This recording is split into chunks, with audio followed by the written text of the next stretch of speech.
오늘의 말씀은 믿음의 DNA라는 제목으로 말씀을 들을 때 많은 은혜 되시기를 바랍니다.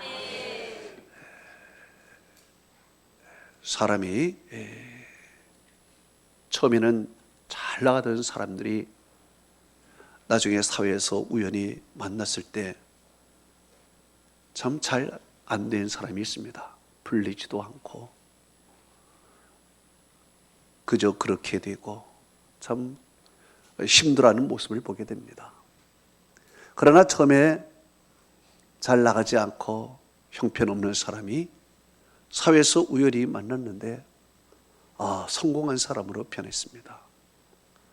저 사람이 저렇게 됐을까 할 정도로 훌륭한 사람이 됐습니다. 초등학교 때 공부 잘하는 친구들이 있습니다. 이야, 저 친구는 나중에 훌륭한 사람이 되겠다, 성공한 사람이 되겠다 했는데 우연히 길에서 만납니다. 그러면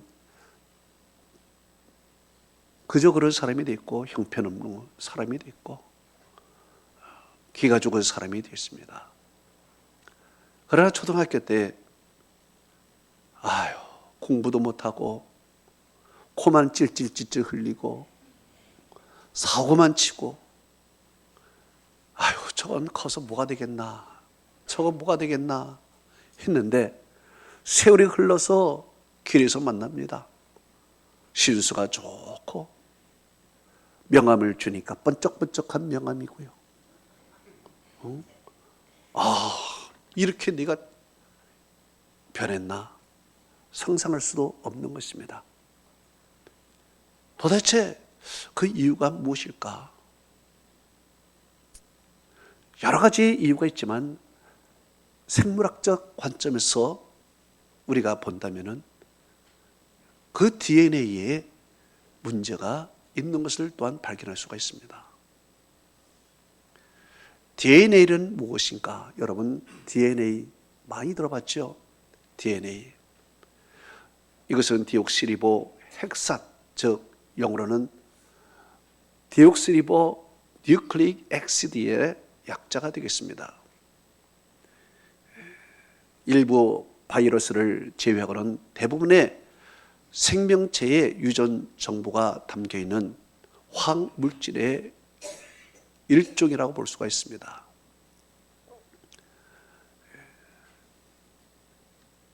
DNA는 본래 세포 속에서 가느다란 실 같은 형태로 존재합니다.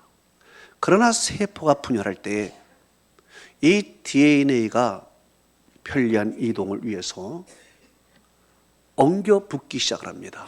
엉겨 붙을 때 굵직한 구조적 형태를 이루게 되는데 이것을 염색체라고 합니다.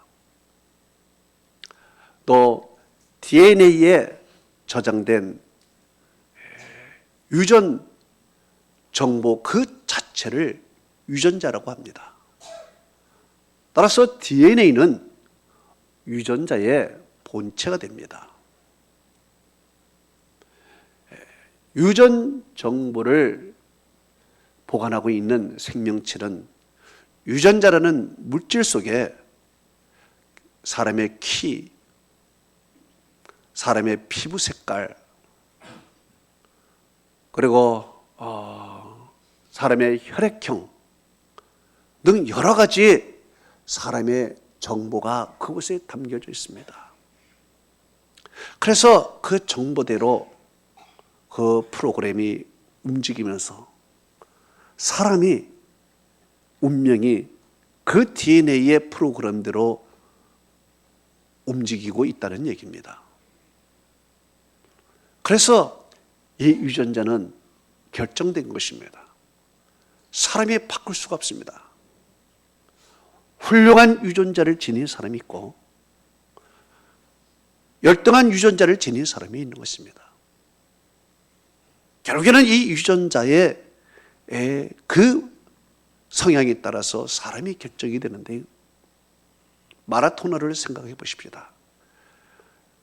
훌륭한 달리기를 아주 잘 달리는 유전자를 갖고 있는 마라토너. 그가 초반에 좀 달리는 것이 현찮습니다. 그러나 중간에 갈수록 그가 기량을 발휘하면서 점점 빨라지면서 마지막 스파트 라인에는 남들이 따라오지 못할 정도로 아주 스프린트하게 마지막 골을 가게 되는 것입니다. 자, 이 사람이 이 훌륭한 달리기의 유전자를 갖고 있기 때문에 환경에 따라서 잠시 동안 그가 처지는 것 같았지만 결국에는 이 달리는 유전자, 그 유전자의 성향이 드러나게 되는 것입니다. 드러나면서 마지막에는 1위를 하게 되는 것이죠. 이렇게 하나님께서 각 사람에게 유전자를 줬다는 것입니다. 성경은 이렇게 말씀하고 있습니다. 에레미야 13장 23절은 이렇게 말씀하고 있습니다. 표범이 그 반점을 변할 수 있느냐 그렇습니다. 표범은 반점들이 있습니다. 이 반점은 염색체입니다.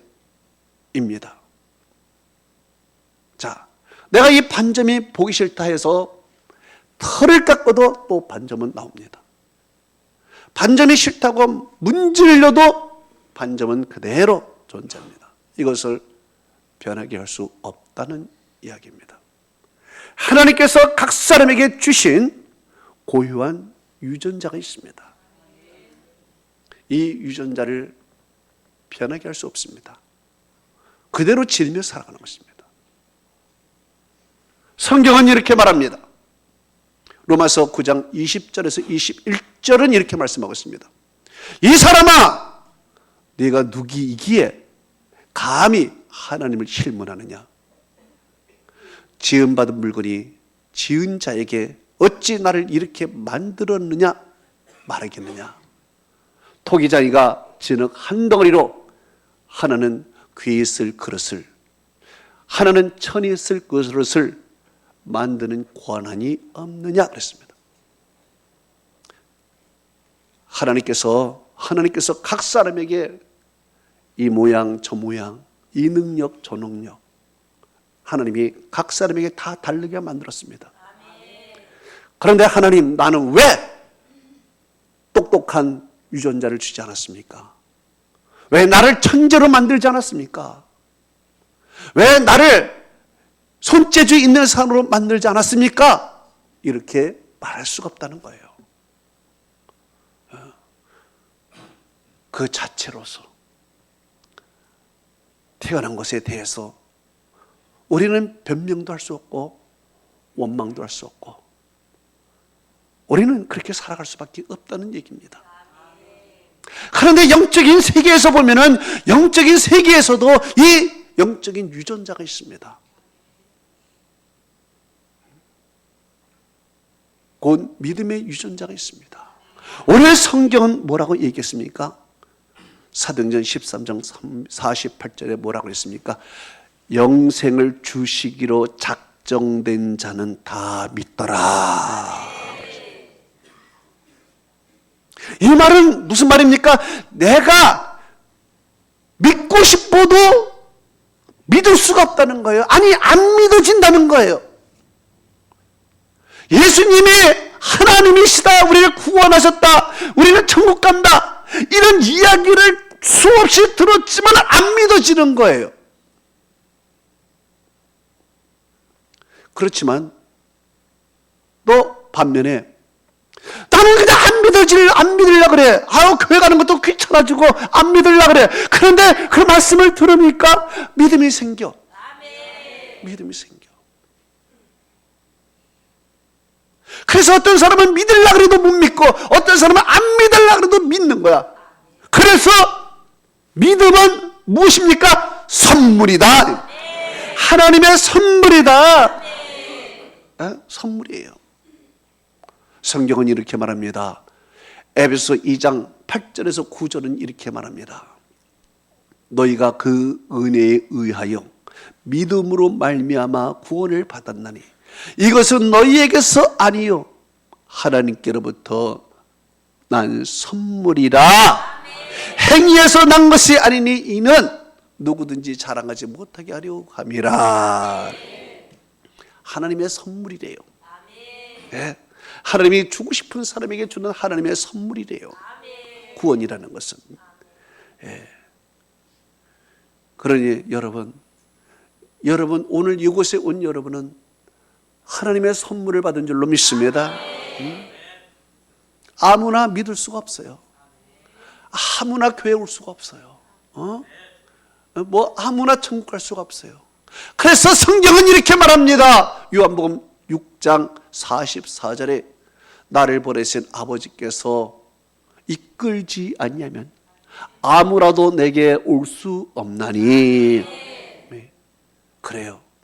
하나님께서 선택하시고 하나님께서 그에게 믿음의 DNA를 주시고 하나님이 이끌어 주셔야 교회에 와서 하나님 말씀 듣고 그리고 하나님의 백성이 되어 천국에 이를 줄로 믿습니다. 사도 바울을 보십시다. 여러분, 사도 바울이 믿음을 가질 만한 사람입니까? 구원받을 만한 사람입니까? 그 사람처럼 악한 사람이 어디 있습니까? 정말 사도 바울처럼 악하고 냉혈 동물적인 사람이 없습니다. 그가 친구가 피를 절저 흘리고 죽어가는 그 앞에서 성경은 이렇게 말합니다. 사도행전 8장 1절에 사울은 그가 죽임당함을 마땅히 여기더라 그래요. 스데반은 과거에 친구였고 같은 공부도 했던 그런 친구라고 전해지고 있습니다. 그런 친구가 앞에서 피를 흘리고 돌 맞아 죽어가고 있습니다. 그런데 그 친구를 죽이는데 앞장선 사마리아인이 바로 바울이었고 그 죽는 그 앞에서 쓴웃음을 지며 이상한 야릇한 웃음을 지며 그의 죽음을 마땅히 여겼던 사람이 바로 바울입니다. 피도 눈물도 없는 사람입니다. 성경은 더 이야기합니다. 사도행전 9장 1절은 이렇게 말합니다. 사울이 주의 제자들에 대하여 여전히 위협과 살기가 등등하여 그랬습니다.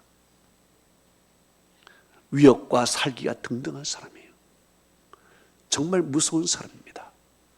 여러분, 누가 이 사람 구원받을 수 있다고 생각하겠습니까? 누가 이런 사람 교회에 올 수 있겠다고 생각합니까? 누가 이 사람 믿음 있겠다고 생각을 하겠습니까? 아무도 생각하지 못한 거예요. 그런데 그 인생의 변화가 일어나요. 하나님의 백성들을 잡아 감옥에 가려고 다메섹으로 가는 도중에 우리 예수님이 나타나십니다. 나타나서 그의 육체를 쳐버립니다. 그의 육체를 쳐버리니까 그 젊은 사울이 그 자리에서 엎드러집니다. 그 자리에서 맥없이 엎드러지면서 일어나지를 못해요. 완전히 허리도 마비가 됐겠고 다리가 완전히 마비가 되고 온몸에 힘이 빠지고 땅바닥에 엎드렸는데 스스로 일어날 수가 없게 됐습니다. 누군가가 부축을 하지 않으면 일어날 수가 없는 완전히 육신이 무기력한 사람이 됐습니다. 거기다가 눈이 멀어버렸습니다. 소경이 돼버렸습니다. 아무것도 보이지 않습니다. 여러분, 사람이 이렇게 될 수 있습니까? 하루아침에 하나님께서 육신을 쳐버리니까 뭐 그의 무릎, 허리 모두가 다 날아가 버렸습니다. 남의 도움 없이는 일어날 수가 없어요. 완전히 소경이 되어버렸습니다. 거기에다가 밥도 못 먹습니다. 얼마나 이 몸이 날마다 약해지고 있을까요? 절망의 구렁텅이에 빠졌습니다. 오늘날로 말하면 죽고 싶은 것입니다. 자살하고 싶은 심정이었을 것입니다. 이런 사울에게 하나님께서 주의 제자 아나니아를 부릅니다. 아나니아야, 지금 집가라 하는 곳에 사울이라는 청년이 있는데 이 아이가 지금 반신불수가 됐다. 완전히 일어나서 일어날 수가 없다. 식음을 전폐하고 그는 죽어가고 있다. 그는 지금 앞을 못 보는 소경이다. 폐인된 사울이다. 이 폐인된 사울에게 가서 네가 하나님 말씀을 증거하고 안수하고 그리고 치료시켜라. 하나님이 말씀하십니다. 그때 아나니아가 하나님, 이게 무슨 말씀입니까? 저 사람은 스데반이 죽을 때 앞장섰던 사람이고 그를 고소하게 생각하며 마땅히 여긴 피도 눈물도 없는 잔인한 인간입니다. 또 저가 대제사장의 공문을 가지고 예수 믿는 사람을 죽이려고 지금 오는 중인데 이 사람을 정상적으로 다시 살려주면 이 사람은 어떤 일을 벌일지 모릅니다. 주여, 그렇게 할 수가 없습니다. 이렇게 하나님께 항의할 때 하나님이 아나니아에게 이런 말씀을 하십니다. 사도행전 9장 15절에 이 사람은 내 이름을 위하여 이방인과 임금들과 이스라엘 자손들에게 전하기 위하여 택한 나의 그릇이라. 하나님이 말씀하신 건 택한 나의 그릇이라. 사람은 그 사울의 행위만 보고 이 사람은 죽일 사람, 나쁠 사람, 이 사람은 저주받을 사람, 지옥 갈 사람이라고 이야기하는데 하나님께서는 아니다. 그 속에 하나님께서 심어놓은 믿음의 DNA가 있는 것입니다. 하나님만이 보는 믿음의 DNA. 그러면서 그는 이방인과 임금들과 이스라엘 자손을 위하여 택한 나의 그릇이라 그랬습니다. 정말 그 말씀대로 그가 하나님이 심어놓은 유전자, 영적인 유전자 프로그램대로 움직이기 시작을 하는데 그가 고침을 받고 일어서게 됩니다. 고침을 받고 일어서고 건강을 다시 회복시켰습니다. 이제 하나님을 위해서 살아가게 됩니다. 그러면서 그가 이런 말을 합니다. 사도행전 13장 46절 47절에 이렇게 말합니다. 우리가 이방인에게로 향하노라. 주께서 이같이 우리에게 명하시되 내가 너로 이방의 빛으로 삼아 너로 땅끝까지 구원하게 하라 하셨느니라. 보십시오. 내가 이방인에게로 향한다. 주께서 나에게 명하시기를 빛이 되고 구원으로 구원시켜라 하시니 된다. 바로 하나님께서 이는 이방을 위하여 택한 나의 그릇이라는 그 믿음의 유전자, 하나님이 만들어놓은 그 프로그램에 의해서 그가 마음에 감동이 일어나면서 그의 인생을 이방인의 사도로 헌신하게 되는 것입니다.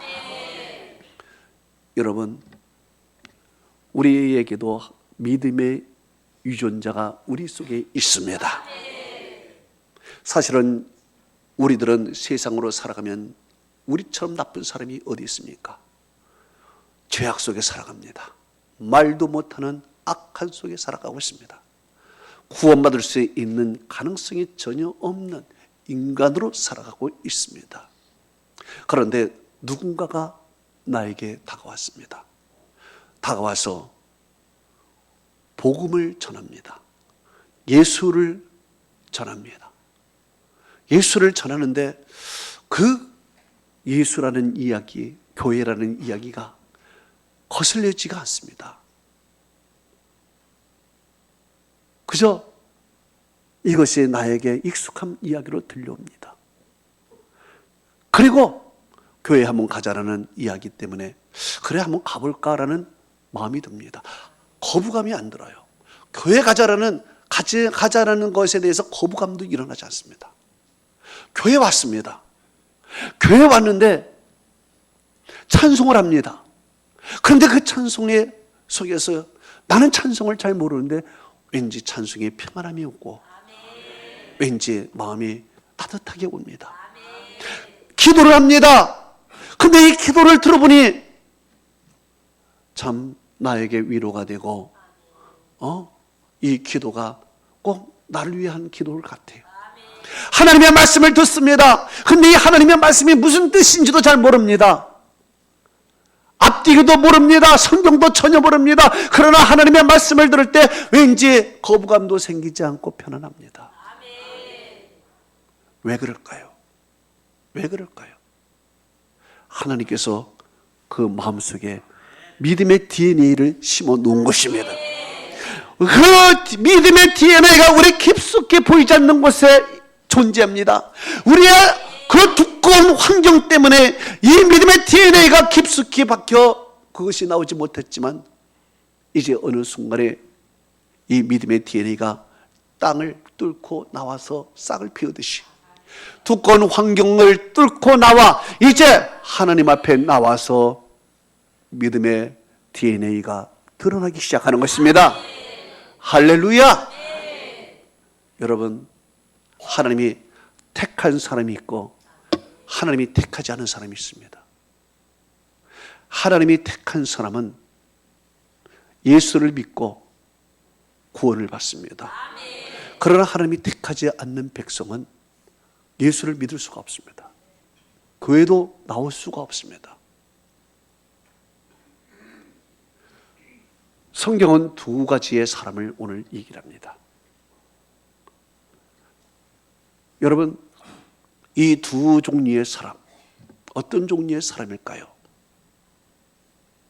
어떤 종류의 사람이 있을까요? 사도행전 13장 45절은 먼저 유대인이 나옵니다. 유대인이라는 사람. 사도행전 13장 46절과 48절은 이방인이 나옵니다. 유대인과 이방인이 나옵니다. 그런데 문제는 유대인은 아브라함의 자손입니다. 믿음의 DNA가 그들 속에 있습니다. 그러나 이방인은 아브라함의 자손이 아닙니다. 믿음의 DNA가 없습니다. 그런데 이상합니다. 믿음의 DNA가 있는 유대인은 예수를 믿지 않습니다. 그런데 믿음의 DNA가 없는 이방인은 예수를 믿습니다. 이게 도대체 무슨 일일까요? 이게 무슨 일일까요? 성경은 이렇게 말씀하고 있습니다. 사도행전 13장 46절은 이렇게 말합니다. 하나님의 말씀을 마땅히 너희에게 전할 것이로되 너희가 그것을 버리고 영생 얻기에 합당하지 않는 자로 자처하기를 그랬습니다. 이거 누가 얘기했습니까? 유대인에게 한 말입니다. 유대인 너희들은 믿음의 DNA가 있어서 마땅히 너희에게 복음을 전해서 너희들이 예수를 믿어야 되는데 너희들이 그것을 버렸다. 그리고 너희들이 영생 얻지 못하는 자로 자처했다. 이 말은 무슨 말일까요? 바로 돌연변이의 형성이 일어났다는 것입니다. 돌연변이. 여러분, DNA 속에는 돌연변이가 있습니다. 돌연변이라는 것은 무엇일까요? 돌연변이라는 것은 바로 유전자의 본체인 DNA의 구조 변형에서 일어나는 것입니다. 그러면 DNA 그 돌연변이가 언제 일어날까요? 자연 발생적, 즉 유전자 복제 과정 속에서 우연히 일어나거나 아니면은 방사선이나 화학물질과 같은 외부적 요건에 의해서 돌연변이가 발생을 합니다. 자연적 돌연변이는 그 DNA 복제 과정 속에서 100만 분의 1의 확률입니다. 그러니까 100만 분의 복제를 하다가 한 번 일어날 수 있는 그 확률이 돌연변이가 됩니다. 그런데 방사선이나 약품 처리로 인하여 발생하는 것은 수배에 해당을 합니다. 결론적으로 돌연변이는 자연적으로 발생되는 것은 100만 분의 1 확률이었고 외부적 요건에 의해서 발생하는 것은 빈번한 발생이 되는 것입니다. 그래서 정상적인 DNA를 가졌지만은 임산부가 흡연을 한다든지 음주를 한다든지 약물에 중독이 됐다든지 방사선에 노출이 됐다든지 하는 외부적 요건에 의해서 잘못된 출산을 할 수 있다는 얘기입니다. 바로 유대인들은 아브라함부터 정상적인 믿음의 DNA를 가졌습니다. 그러나 돌연변이가 되어버렸습니다. 어떻게 해서 자연적인 발생은 확률이 적습니다. 그러나 외부적 발생, 외부적으로 인하여 믿음의 돌연변이를 가져왔습니다. 즉 그들 속에 기득권이라는 교만이 가져왔습니다. 주의 죄악이 그들에게 들어왔습니다. 이 교만, 이 죄악된, 이 탐욕, 이런 것들이 선한 DNA를 악한 돌연변이로 바꾸어버리는 것입니다. 그래서 유대인들이 하나님께서 택한 것 같지만 그 속에서 스스로 자처했다 그랬습니다. 너희들이 영생을 얻기에 합당하지 않는 자로 자처하기를 그래요. 스스로 타락을 했다는 것입니다. 스스로 타락을 했다는 거예요. 스스로 변이가 됐다는 거예요. 너희들이 스스로 믿음을 버렸다는 거예요. 예수가 네 앞에 있지만 너희들이 예수를 고의적으로 거부했다는 거예요. 하나님의 은혜를 너희들이 고의로 거부했다는 거예요. 그래서 스스로 영생 얻기에 합당하지 않는 자로 자처된 거예요. 그 대표적인 사람이 누구였을까요? 바로 가룟 유다와 같은 사람입니다. 바로 사도 바울을 함께 했던 데마와 같은 사람입니다. 처음에는 잘 나간 사람입니다. 그렇지만 중간에 돌연변이가 발생해 되어버린 것입니다. 그래서 잘못된 길로 가고 타락의 길로 가고 세상의 길로 가버리고 버림을 받게 되는 것입니다. 우리 예수 믿는 사람들도 마찬가지입니다. 예수 믿는 사람들도 처음에는 잘 나가던 사람이 있습니다. 성령 충만하고 믿음 충만합니다. 그러나 어느덧 교만이 들어옵니다. 어느덧 죄악이 내 마음에 들어옵니다. 그러면서 내 안에 변질이 생깁니다. 돌연변이의 형상이 구조가 나타나는 것입니다. 그러면서 스스로 자처하여 믿음의 길에서 떠나버리는 것입니다. 반면에 이방인이 나옵니다. 이 이방인은 누구였을까요? DNA도 받지 않은 사람 같아요. 죄악 속에 살았던 사람입니다. 그런데 결과적으로 마지막에 보니까 어떤 현상이 일어납니까? 사도행전 13장 48절에 이런 말씀이 나옵니다. 이방인이 듣고 기뻐하며 하나님의 말씀을 찬송하니. 야, 어찌 이방인이 이럴 수 있을까요? 이방인이 어찌 듣고 기뻐하고 하나님의 말씀을 찬송할 수 있을까요? 그 이유가 무엇일까요? 바로 하나님께서 심어놓은 DNA 때문에 그렇습니다. 하나님께서 심어놓은 DNA. 응? 여러분, 이 사람들은 누구일까요? 하나님께서 선택한 백성입니다. 그 이방인 가운데서도, 사람들이 버림받았다는 그 가운데서도 하나님이 선택하시고 하나님께서 이끌어 주시고 믿음의 선물을 주시고 하나님이 DNA를 심어 주신 것입니다. 그래서 결론은 그들이 이방인 가운데서도 주의 말씀을 들으면서 이 속에 믿음의 DNA가 자라기 시작하는 것입니다. 성경을 보십시오. 여러분, 마태복음 1장에 보면 예수님의 족보가 나옵니다. 예수님의 족보가 쭉 나오는데 거기 족보 보면 참 재미가 있습니다. 하나님이 선택한 백성들이 얼마나 극소수이고 하나님의 선택한 백성이 정말 어떤 사람인가 거기에 나옵니다. 마태복음 1장 1절은 이렇게 시작됩니다. 아브라함과 다윗의 자손 예수 그리스도의 계보라 그랬습니다. 그러니까 아브라함부터 시작했, 아브라함에게 하나님의 믿음의 DNA를 심어 주었습니다. 너는 복이라 그랬죠. 너는 복이라 그랬어요. DNA를 심어 줬습니다. 그리고 이제 일직선으로 라인으로 쭉 가면서 예수 그리스도께서 탄생을 합니다. 계보가 나옵니다. 일렬로 쫙 그냥 쭉 예수 그리스도까지 나옵니다. 그 중간에 누가 나올까요? 다윗이 나옵니다. 다윗의 자손 예수 그리스도의 계보라. 그러니까 아브라함, 다윗, 예수 그리스도 딱 나옵니다.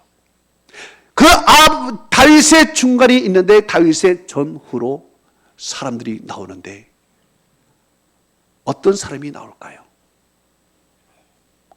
어떤 사람이 거기에 등장할까요?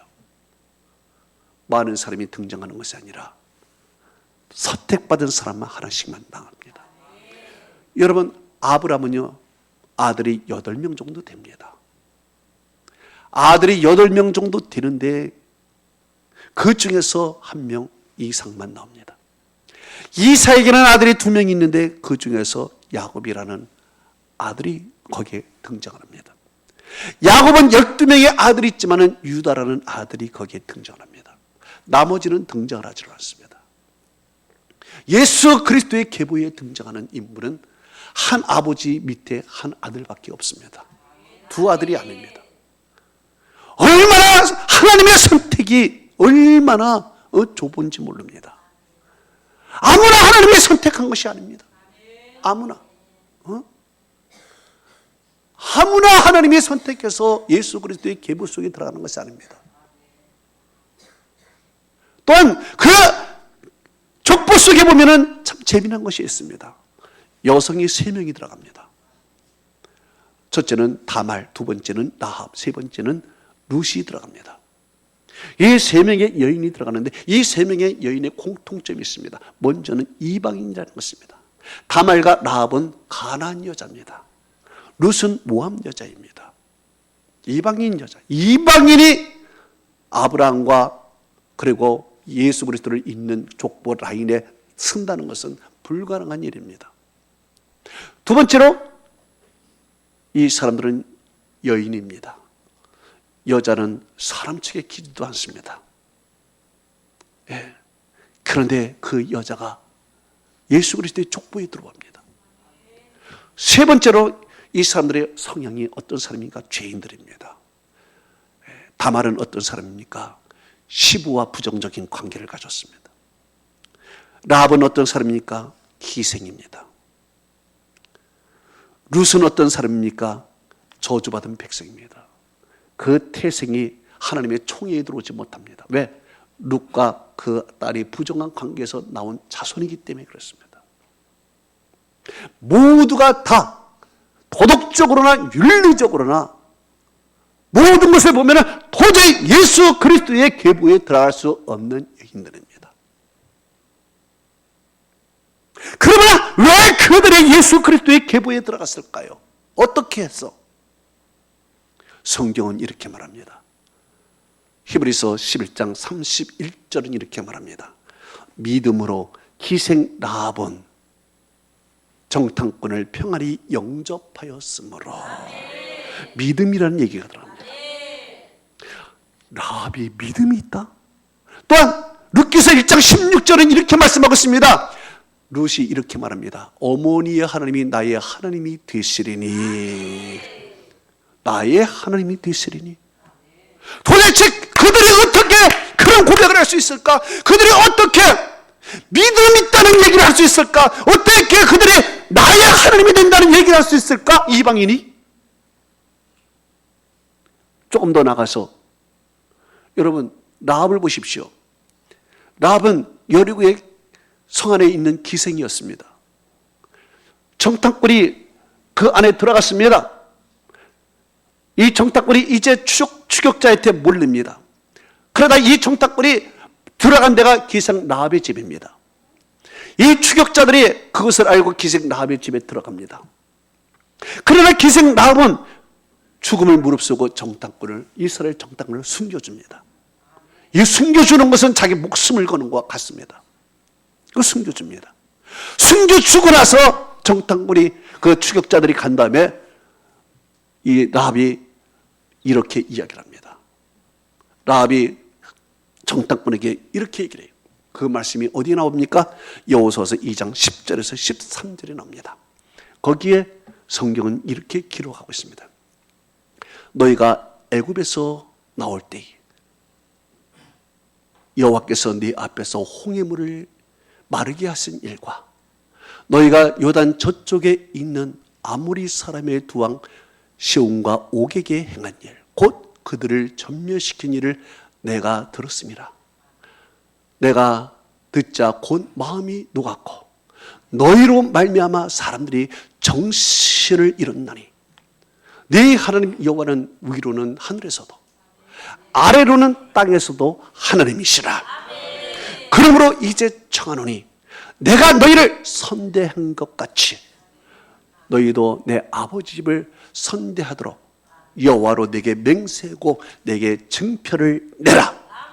그리고 내 부모와 내 남녀 형제와 그에게 속한 모든 사람들을 살려주어 우리 목숨을 죽음에서 건져내라. 이렇게 성경은 이야기합니다. 여기에서 보면은 라합이 무슨 얘기를 할까요? 이 말씀에서 보면은 무슨 이야기를 할까요? 바로 여호와 하나님은 유일하신 전능하신 하나님을 고백하고 있습니다. 그 하나님은 우리와 가족을 구원할 수 있는 구원자임을 고백하고 있습니다. 여러분, 어떻게 이방 여인이 그 여호와 하나님을 고백할 수 있을까요? 어떻게 그 하나님이 나를 구원할 수 있다라고 인정할 수 있을까요? 도대체 어떻게 된 걸까요? 다른 사람들은 똑같이 그 이야기를 들어도 전혀 하나님을 고백하지 않고 전혀 구원자라고 인정하지 않고 오히려 하나님의 백성 정탐꾼을 죽이려고 찾아오지만은 라합은 오히려 반대로 저들의 믿는 하나님은 나를 구원할 수 있다. 저들의 있는 하나님은 위로도 하늘에서도 아래로 땅에서도 하나님이시라. 어떻게 그가 그렇게 고백할 수 있을까요? 바로 히브리서 11장 31절처럼 믿음으로 기생 라합은 정탐꾼을 평안히 영접하였으므로. 어떻게 그가 믿음으로 고백할 수 있을까요? 이유는 하나밖에 없습니다. 하나님의 그들 속에 믿음의 DNA를 심어놓은 거예요. 할렐루야. 하나님께서 특별히 그 여인을 선택하시고 하나님의 믿음의 DNA를 집어넣으시고 그들을 하나님이 사용하신 것입니다. 할렐루야. 여러분, 이렇게 하나님께서 선택한 폭은 굉장히 좁지만 하나님이 선택한 백성들은요, 하나님께서 이렇게 이끌어 주십니다. 이끌어 주세요. 여러분은 다 하나님이 선택한 백성인 줄 믿습니다. 그러면 성경에 하나님께서 믿음의 DNA를 집어넣으셨는데 성경은 그것을 어떻게 표현하고 있을까요? 어떻게 그것을 표현하고 있을까요? 바로 성경은 성령의 인치심이라고 말하고 있습니다. 성령의 인치심. 인을 친다는 게 뭘까요? 여러분, 인두로 쭉 뒤지는 게 인치심 아니겠습니까? 이 인두로 지진다는 것은 무슨 표시일까요? 내 소유권이라는 것이죠. 여러분, 옛날에 양이나 소 내 것이라고 표현할 때 그 소나 양에게 인두로 찢어버립니다. 그래서 잊어먹어도 이 소는 누구의 소라, 우리의 소라는 것을 표시를 해서 인치는 것입니다. 또한 옛날에는 노예들도 인을 쳤습니다. 이 노예가 내 소유다 하면서 노예에게 인을 쳐버렸습니다. 그리고 결국에는 또 귀도 뚫어서 귀걸이도 한 것이 그것도 하나의 인치인 것입니다. 자, 하나님의 소유다. 너는 내 것이다. 하나님의 소유라는 것을 증명하기 위하여 하나님이 하나님의 백성의 인을 쳐버려요. 인을 딱 쳐버리는데 성경은 이렇게 말씀하고 있습니다. 에베소서 1장 13절에 이렇게 말씀하고 있습니다. 구원의 복음을 듣고 그 안에서 또 믿어 약속의 성령으로 인치심을 받았느니라 그랬습니다. 할렐루야. 구원의 복음을 듣고 그것을 믿어서 성령으로 인치심을 받았다. 요한계시록은 그 옷을 어디에 받았냐? 이마에 받아버린다. 이마에. 여러분 인치심, 성령으로 여러분 인치심을 받은 줄 믿습니다. 그래서 하나님은 성령으로 인치심을 받은 백성에게 어때? 너는 내 것이라, 내 것이라 그래요. 이사야서 43장 1절은 이렇게 말합니다. 너는 두려워하지 말라. 내가 너를 구속하였고 내가 너를 지명하여 불렀나니 너는 내 것이라. 왜? 하나님의 인치심을 받은 거야. 여러분 성령의 인치심을 받은 것입니다. 인치심을 받으면요 귀신도 가까이 못해. 귀신이 가까이 왔다가 인치심을 받은 걸 보고 도망가는 거예요. 뭐 그런 것도 있잖아요. 부족 같은 거 있죠. 부족 보면 귀신이 도망간다 그랬잖아요. 여러분 하나님의 성령의 인치심이 여러분은 눈은 보이지 않지만 하나님이 인을 쳐버렸습니다. 다 너는 내 것이라. 그래서 이 사람들이 하나님의 소유가 돼서 바로 하나님을 고백하고 믿음을 고백하는 거예요. 이 사람은 결국은 그 운명이 어떻게 될까? 이 사람들은 성경은 이렇게 말합니다. 에베소서 4장 30절에 이렇게 말합니다. 하나님의 성령을 근심하게 하지 말라. 그 안에서 너희가 구속의 날까지 인치심을 받았느니라. 이 말이 무슨 말입니까? 너희들 마지막까지 내가 너와 함께하고 너를 구원시켜 주시겠다. 할렐루야. 그래서 우리는 이제 돌연변이가 되지 않는 한, 돌연변이가 되지 않는 한, 여러분 돌연변이는 어떻게 될까요? 스스로 자처하는 것이 돌연변이라고 했습니다. 스스로 돌연변이는요 자연적으로 되는 것은 100만 분의 1이지만은요 내가 음주하고 뭐 나쁜 일을 해서 갖는 것은요 그래서 돌연변이는 스스로 자처하는 것입니다. 하나님께서 여러분에게 믿음의 DNA를 줬는데 내가 고의로 믿음을 버리거나 유대인처럼 고의로 예수 그리스도를 부인하거나 내가 그러면 믿음에 합당하지 않는 자로 영생 얻기로 합당하지 않는 자의 돌연변이가 됐지만 하나님께서 그런 이상이 아닌 이상 하나님은 성령의 인치심을 통해서 여러분 마지막까지 하나님의 소유가 되어서 구속의 날까지 하나님이 여러분을 인도해 주시고 함께 해 주시는 것입니다. 결론을 맺습니다. 오늘 본문이 이렇게 말합니다. 영생을 주시기로 작정된 자는 다 믿더라. 할렐루야. 그래서 하나님께서는 영생을 주시기로 작정된 여러분에게 하나님께서는 믿음의 DNA 곧 성령의 인치심을 행하신 것입니다. 그러면서 너희는 내 거라. 내 거인 하나님의 소유가 된 사람들은 귀신도 가까이 하지 못해. 성경에 보니까 시편 91편 그 9절에서 11절 보니까 화도 가까이 하지 못하며 재앙이 내 장막에 가까이 하지 못하리니 이는 그가 너를 위하여 그의 천사들을 명령하사 네 모든 길에서 너를 지키게 하심이라. 다 지켜주시는 거야. 하나님의 은혜와 축복이 함께 하시기를 축원합니다. 눈을 감아 보십시다.